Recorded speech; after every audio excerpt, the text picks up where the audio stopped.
Hi hello friend, ಎಲ್ರಿಗೂ ನಮಸ್ಕಾರ. ಎಲ್ಲ ಹೇಗಿದ್ದೀರಾ? ನಾನು ತುಂಬ ಚೆನ್ನಾಗಿದ್ದೀನಿ ಫ್ರೆಂಡ್. ಸ್ವಲ್ಪ ಒಂದು ಅರ್ಧ ಗಂಟೆ ಟೈಮ್ ಇದ್ದರೆ ಸಾಕು ಫ್ರೆಂಡ್ ಈ ಬ್ರೇಕ್ಫಾಸ್ಟ್ ಮಾಡೋಕ್ಕೆ. ತುಂಬ ಚೆನ್ನಾಗಿರುತ್ತೆ. ಲಂಚ್ ಬಾಕ್ಸ್ಗೆ ಕೂಡ ಹಾಕ್ಬೋದು. ಸಾಫ್ಟಾಗಿರುತ್ತೆ ನೋಡಿ. ನಾನು ಒಂದು ಬಟ್ಲು ಹೆಸರುಬೇಳೆ ಒಂದು 10 ನಿಮಿಷ ಮುಂಚೆ ನೆನೆಸಿಟ್ಟಿದ್ದೆ. ಅದನ್ನು ಈಗ ಮಿಕ್ಸಿ ಜಾರ್ಗೆ ಹಾಕ್ಕೋತಾ ಇದ್ದೀನಿ ನೋಡಿ. ಮಿಕ್ಸಿ ಜಾರ್ಗೆ ಹೆಸರುಬೇಳೆ ಹಾಕ್ಕೊಂಡಿದ್ದೀನಿ. ಇವಾಗ ಯಾವ ಕಪ್ಪಲ್ಲಿ ನಾನು ರವೆ ತೊಗೊಂಡಿದ್ದೀನೋ ಅದೇ ಕಪ್ಪಲ್ಲಿ ಹೆಸರುಬೇಳೆ ಕೂಡ ನೆನೆಸಿಟ್ಕೊಂಡಿದ್ದೆ. ಅದೇ ಕಪ್ಪಲ್ಲಿ ರವೆ ಕೂಡ ಹಾಕ್ಕೊಳ್ಳಿ. ನೀವು ಯಾವ ರವೆ ಬೇಕಾದ್ರೂ ಹಾಕ್ಕೋಬೋದು. ಉಪ್ಪಿಟ್ಟು ಮಾಡ್ತೀವಲ್ಲ ಸಣ್ಣ ರವೆ, ಅದು ಕೂಡ ಹಾಕ್ಕೋಬೋದು. ನಾನು ಚಿರೋಟಿ ರವೆ ಹಾಕ್ಕೊಂಡಿದ್ದೀನಿ. ಹಾಗೆ ಸ್ವಲ್ಪ ಕೊತ್ತಂಬರಿ ಮತ್ತು ಹಸಿಮೆಣಸಿನ್ಕಾಯಿ. ಈಗ 3/4 ಬಟ್ಲಷ್ಟು ಮೊಸರು ಹಾಕ್ಕೊಳ್ಳಿ.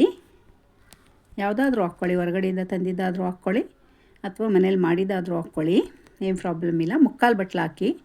1 ಸ್ಪೂನ್ ಜೀರಿಗೆ ಹಾಕಿ ಮತ್ತು 1 ಇಂಚಷ್ಟು ಶುಂಠಿ ಕೂಡ ಹಾಕ್ಕೊಳ್ಳಿ. ನೋಡಿ, ಸಿಪ್ಪೆ ಎಲ್ಲ ತೆಗೆದು ಕಟ್ ಮಾಡ್ಕೊಂಬಂದು ಹಾಕ್ತೀನಿ ನಾನು. ನೋಡಿ, ಇವಾಗ ಕಟ್ ಮಾಡಿದ್ದೀನಿ. ಅದನ್ನು ಕೂಡ ಎಲ್ಲ ಹಾಕಿ ಚೆನ್ನಾಗಿ ರುಬ್ಕೊಂಬರೋಣ ಬನ್ನಿ.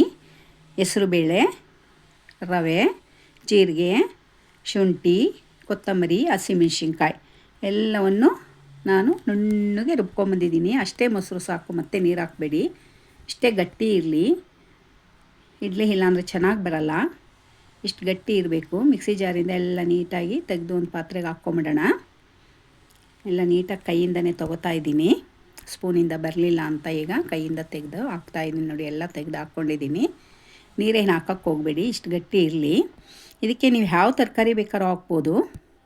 ನಾನು ಒಂದು ಸಣ್ಣ ಈರುಳ್ಳಿ ಕಟ್ ಮಾಡಿ ಮೀಡಿಯಮ್ ಸೈಜ್ದು ಹಾಕ್ತಾಯಿದ್ದೀನಿ.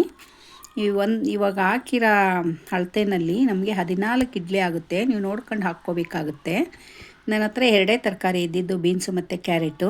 ಬೀನ್ಸ್ನ ಸಣ್ಣದಾಗಿ ಕಟ್ ಮಾಡಿ ಹಾಕ್ಕೊಂಡಿದ್ದೀನಿ. ಕ್ಯಾರೆಟ್ನ ತುರಿದು ಹಾಕಿದ್ದೀನಿ ಸಣ್ಣದಾಗಿ. ನೀವು ಕ್ಯಾಪ್ಸಿಕಮ್ ಬೇಕಾದ್ರೂ ಹಾಕ್ಕೊಳ್ಳಿ, ಕಾಲಿಫ್ಲವರ್ ಬೇಕಾದ್ರೂ ಹಾಕ್ಕೊಳ್ಳಿ. ಹಾಗೆ ಕ್ಯಾಬೇಜ್ ಕೂಡ ಹಾಕ್ಕೋಬೋದು. ಕೊತ್ತಂಬರಿ ಸ್ವಲ್ಪ ಕಟ್ ಮಾಡಿ ಹಾಕ್ತಾಯಿದ್ದೀನಿ. ಈಗ ರುಚಿಗೆ ಎಷ್ಟು ಬೇಕೋ ಅಷ್ಟು ಉಪ್ಪು ಕೂಡ ಹಾಕ್ಕೋತೀನಿ. ಉಪ್ಪು ಕೂಡ ಹಾಕ್ಕೊಂಡು ಚೆನ್ನಾಗಿ ಮಿಕ್ಸ್ ಮಾಡ್ಕೊಳ್ಳೋಣ.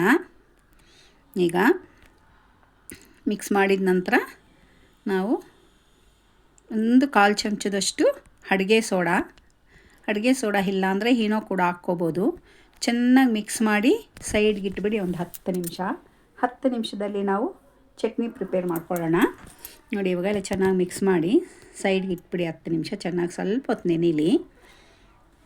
ಆಪ್ಷನಲ್ಲಿ ನಿಮ್ಮ ತರಕಾರಿ ಯಾವ್ದು ಬೇಕಾದ್ರೂ ಹಾಕ್ಕೋಬೋದು. ನಿಮ್ಗೆ ಇಷ್ಟವಾದ ತರಕಾರಿ ಮನೆಯಲ್ಲಿ ಏನಿರುತ್ತೋ ಅದು. ನನ್ನ ಹತ್ರ ಇದ್ದಿದ್ದು 2 ನೋಡಿ. ಈಗ 10 ನಿಮಿಷ ಆಗಿದೆ, ಬನ್ನಿ ನೋಡೋಣ. ನೋಡಿ, ಇವಾಗ ಚೆನ್ನಾಗಿ ಇನ್ನೊಂದು ಸಲ ಮಿಕ್ಸ್ ಮಾಡಿ ಇಡ್ಲಿ ಪ್ಲೇಟ್ನ ಚೆನ್ನಾಗಿ ಎಣ್ಣೆ ಹಾಕಿ ಇಟ್ಕೊಂಡಿದ್ದೀನಿ. ಇಲ್ಲಿ ಪಾತ್ರೆ ನಾನು ನೀರಾಗಿ ಕಾಯಕ್ಕೆ ಇಟ್ಟಿದ್ದೀನಿ. ಆಲ್ರೆಡಿ ಕಾಯ್ತಾ ಇದೆ. ಒಂದು ಅರ್ಧ ಸೌಟು ಹಾಕ್ಕೊಳ್ಳಿ. ನೀವು ಪುಟ್ ಬಟ್ಲು ಬರುತ್ತಲ್ಲ, ಅದರಲ್ಲಿ ಬೇಕಾರಿಟ್ಟು ಸ್ಟೀಮಲ್ಲಿ ಬೇಯಿಸ್ಕೋಬೋದು. ಸ್ಟೀಮ್ ಮಾಡಿದ್ರು ತುಂಬ ಚೆನ್ನಾಗಿರುತ್ತೆ. ಸ್ಟೀಮರ್ ಬರುತ್ತಲ್ಲ ಅದರಲ್ಲಿ. ನನ್ನ ಹತ್ರ ಸ್ಟೀಮರ್ ಇಲ್ಲ. ಸ್ಟೀಮರಲ್ಲಿ ಕೂಡ ಬೇಯಿಸ್ಕೋಬೋದು, ತುಂಬಾ ಚೆನ್ನಾಗಿರುತ್ತೆ. ಇದಕ್ಕೆ ನಾನು ಅಚ್ಚ ಖಾರದ ಪುಡಿ ಮತ್ತು ಧನಿಯಾ ಪುಡಿ, ಗರಂ ಮಸಾಲ ಮತ್ತು ಅರ್ಶಿನದ ಪುಡಿ ಹಾಕಿದೆ. ವಿಡಿಯೋ ಸ್ಕಿಪ್ ಆಗಿದೆ, ನೀವು ಕೂಡ ಹಾಕ್ಕೊಳ್ಳಿ, ತುಂಬ ಚೆನ್ನಾಗಿರುತ್ತೆ ರುಚಿ. 1 ಸ್ಪೂನು ಅಚ್ಚ ಖಾರದ ಪುಡಿ ಹಾಕಿದ್ದೆ, 1 ಸ್ಪೂನು ಧನಿಯಾ ಪುಡಿ ಹಾಕಿದ್ದೆ, 1/4 ಚಮಚ ಅರ್ಶಿನದ ಪುಡಿ, ಹಾಗೆ ಒಂದು ಅರ್ಧ ಚಮಚ ಗರಂ ಮಸಾಲ ಹಾಕಿದ್ದೆ. ರುಚಿ ಚೆನ್ನಾಗಿರುತ್ತೆ. ಅದು ವಿಡಿಯೋ ಸ್ಕಿಪ್ ಆಗಿದೆ ಫ್ರೆಂಡ್, ಸಾರಿ. ಇವಾಗ ನೋಡಿ, ನಾನು ಎಲ್ಲ ಪ್ಲೇಟ್ಗೂ ಹಾಕ್ಕೊಂಬರ್ತೀನಿ ಇಡ್ಲಿ ಪ್ಲೇಟ್ಗೆ. ನೋಡಿ, ಇವಾಗ ನನಗೆ 14 ಇಡ್ಲಿ ಆಗಿದೆ. ನೀವು ಮನೆಯಲ್ಲಿ ಎಷ್ಟು ಜನ ಇದ್ದೀರಾ ನೋಡಿಕೊಂಡು ಮಾಡ್ಕೊಳ್ಳಿ, ಅಷ್ಟನ್ನ ಪ್ರಿಪೇರ್ ಮಾಡ್ಕೊಳ್ಳಿ. ನಾನು ನೋಡಿ, ಇವಾಗ ಆಲ್ರೆಡಿ ನೀರು ಹಾಕಿ ಕಾಯಕ್ಕೆ ಇಟ್ಟಿದ್ದೆ ಇಡ್ಲಿ ಪಾತ್ರೆ. ಅದರಲ್ಲಿ ಇಟ್ಬಿಟ್ಟು ಮುಚ್ಚಿ ಒಂದು 10 ನಿಮಿಷ ಬೇಯಿಸ್ಕೊಂಡ್ರೆ ಅರ್ಧ ಗಂಟೆ ಸಾಕು. ಇಡ್ಲಿ ರೆಡಿ ಆಗಿಬಿಡುತ್ತೆ. ಮಕ್ಳಿಗೆ ಸಾಸ್ ಜೊತೆ ಕೊಟ್ಟರೆ ತುಂಬ ಖುಷಿಯಾಗಿ ತಿಂತಾರೆ. ದೊಡ್ಡವ್ರಿಗೆ ಚಟ್ನಿ ಮಾಡಿಕೊಡಿ. ಸಾಸ್ ತಿನ್ನೋರಾದರೆ ತಿನ್ಕೋಬೋದು. ನೋಡಿ ಎಷ್ಟು ಚೆನ್ನಾಗಿ ಬಂದಿದೆ ಇಡ್ಲಿ ಅಂತ. ಹೆಸರುಬೇಳೆ ಇಡ್ಲಿ ಇದು ಅಂತ ಹೇಳೋಕ್ಕೆ ಆಗಲ್ಲ, ಅಷ್ಟು ರುಚಿಯಾಗಿರುತ್ತೆ. ತುಂಬಾ ಚೆನ್ನಾಗಿರುತ್ತೆ. ತುಪ್ಪದ ಜೊತೆ ಕೂಡ ಸರ್ವ್ ಮಾಡ್ಬೋದು ನೀವು. ನೋಡಿದ್ರಲ್ಲ ಇಡ್ಲಿ ಹೇಗೆ ಬಂದಿದೆ ಅಂತ. ಅಷ್ಟೇ ಸಾಫ್ಟಾಗಿ ಕೂಡ ಇದೆ ನೋಡಿ. ತೋರಿಸ್ತಾ ಇದ್ದೀನಿ, ಮುರಿದು ತೋರಿಸ್ತಾ ಇದ್ದೀನಿ ನೋಡಿ, ಎಷ್ಟು ಚೆನ್ನಾಗಿದೆ. ಕಲರ್ಫುಲ್ ಇಡ್ಲಿ ಇದು. ಯಾವಾಗಲೂ ಅಕ್ಕಿ, ಉದ್ದಿನಬೇಳೆ, ರವೆ ಇಡ್ಲಿ ಎಲ್ಲ ಮಾಡೋದಿದ್ದೇ ಇರುತ್ತೆ. ಅಕ್ಕಿ ಇಡ್ಲಿ, ರವೆ ಇಡ್ಲಿ ಎಲ್ಲ. ಇದನ್ನೊಂದು ಸಲ ಮಾಡಿಕೊಂಡು ತಿಂದು ಕಮೆಂಟ್ ಮಾಡಿ ತಿಳಿಸಿ ಹೇಗೆ ಬಂತಂತ.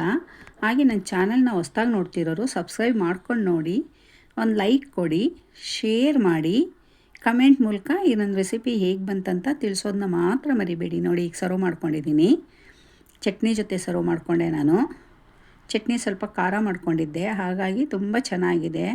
ಓಕೆ ಫ್ರೆಂಡ್, ಇಷ್ಟೊತ್ತವರೆಗೂ ನನ್ನ ವಿಡಿಯೋ ನೋಡೋದಕ್ಕೆ ಧನ್ಯವಾದಗಳು. ಮುಂದಿನ ವಿಡಿಯೋದಲ್ಲಿ ಸಿಗ್ತೀನಿ. ಬಾಯ್ ಬಾಯ್.